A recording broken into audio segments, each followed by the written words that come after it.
Good morning, this is Lisa again with Lisa's Landscape and Design, and this morning we're going to talk a little bit about square foot gardens. So yesterday we featured a video about my sandbox garden, and the reason we did the sandbox garden is because I was running out of room, quite frankly. And if you look around my yard, and we'll do some video here as we go throughout the season, I don't leave a lot of room left over that isn't covered with plants. My backyard was designed with the intention that I would be kind of mimicking the rainforest.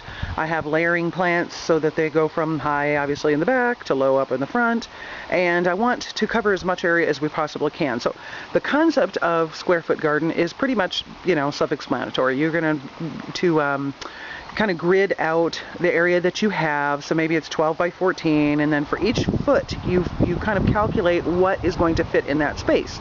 So I have a little bit of a different take on it. I'm not such a, some people are very left brain and they like things very particular. I'm very right brain, and so mine is a little more on the creative side. It's pretty obvious if I've got 6 square feet back there or 8 square feet back there, I'm going to fit what I can fit in it. So my tomatoes take up that entire spot. Got my rain barrel back there, so for accessibility. I had an old rocking chair and I just stuck it in them with a pot in the center, and I'm growing raspberries through that. There is oh, we got a lizard. It's making a appearing. Here is a no lizard. If you guys have this in your yard, they're excellent because they tell you that you've got a nice safe environment. Amphibians and lizards are very susceptible to chemical. Oh, look, he's putting on a show for us. I've never used chemicals in my yard. I've been here, this is my 6th year, and you can see that if you use liquid seaweed, which is what I use for fertilizer, and compost, honestly I think you could probably just use compost and you'd be just fine, that your garden does what you want it to do when you're using the right plants. So here we've got roses. Everything in this space is edible, so the rose petals, obviously, the rosemary back here, our lizard's still putting on a show, and then in the front I have just herbs. My cilantro is finishing up. I got about, a quart-size bag of seeds, and I've got more coming. They're hanging, drying as we speak. And then I love basil. So what I did in my garden, instead of doing a lot of vegetables and things that we just, they're a lot of work, I think, for the amount of space that they take up. We are huge vegetable and fruit eaters, but what I found for my money is that the herbs I can almost not afford. You get a little piece of basil from the grocery store and it costs you about $4. Well, my plants are going to produce for me all season long. I have several different kinds of basil. I'm a basilaholic, I would say.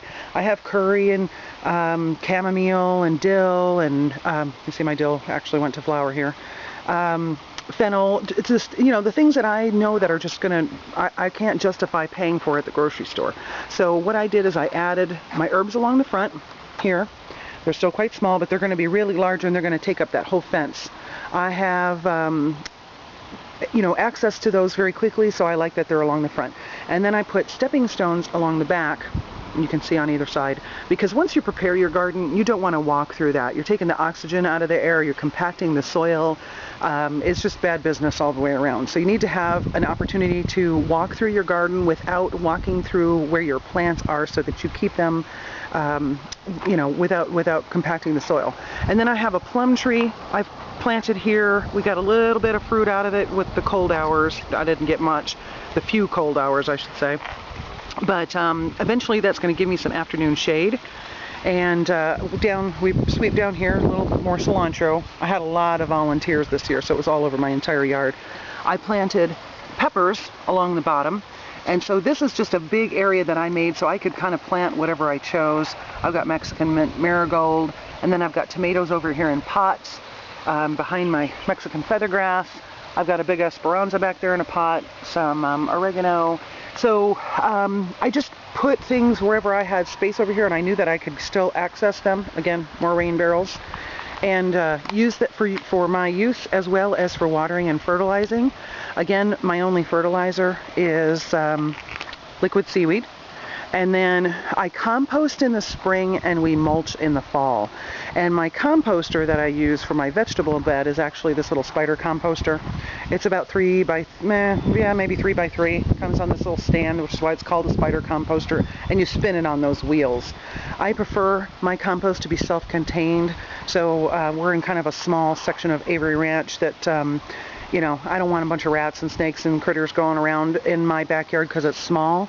If you have a compost, you are going to have visitors. That's all there is to it. So having it self-contained like that makes it a little more manageable for me. So for today, this is our session, and we'll talk a little more as the herbs develop and go to flower. I want to show you how beautiful they are in the garden as the tomatoes develop and continue to fruit, and I have successes or failures, as you do in the garden. Big part of gardening is accepting the failures as a learning opportunity.